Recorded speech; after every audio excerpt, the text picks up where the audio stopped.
давре дар курсии вакили парлумон нишастанаш ӯ пайваста бо баҳонаи ширкат дар конфронсу ҳамоишҳо ба давлатҳои исломӣ сафар мекард. бо хоҷагону роҳнамоёнаш во мехӯрд, супоришҳои онҳоро мегирифт.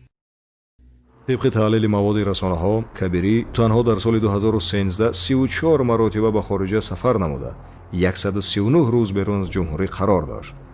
با حساب میانه فقط مبلغ چپتای هواپیما برای این سفرها به نظر داشت خوراک، جای استقامت، روادید و دیگر خراجات ها بیش از 31,000 دلار آمریکایی را تشکیل می‌دهد. در دوام سال 2014 باشد او 27 مرتبه به دولت‌های خارجی سفر انجام داده مدت 112 شبانه روز بیرون از تاجیکستان قرار گرفته بود. سوال مطرح است که کبیری با کدام مبلغ‌ها این سفرها را انجام می‌داد؟ از حساب جیب خودش؟ البته میلیونری که برای آمدن به جنازه مادر از صرف چند دلار استحاله کرد هرگز چنین سفرها را از حساب خود انجام نمی‌دهد. پس مبلغ گذاری او کیست؟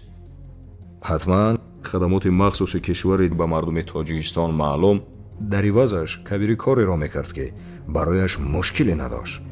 فقط ملت میفروخت و وطن.